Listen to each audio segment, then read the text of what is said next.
আছে মাছ আছে, দেখা যায়।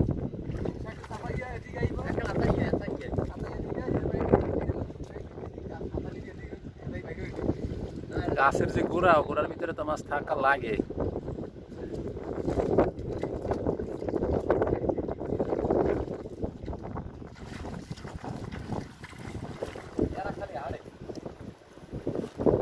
করুক যা করে করুক ওরা।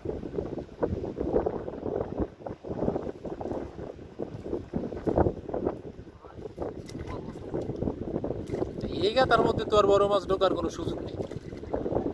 নিচের ওই যে গাতাগুলো, ওই যদি পানি কমতে, তাহলে ওর ভিতরে বড় মাছ পাওয়ার একটা সম্ভাবনা আছে। এই এই উপরের গাতার মধ্যে তো আর বড় মাছ কোনোভাবেই খাওয়ার কোনো সম্ভাবনা নেই। এটা তেমন একটা মাছ আইলো না তো, কারণ কি? কারণ হচ্ছে যে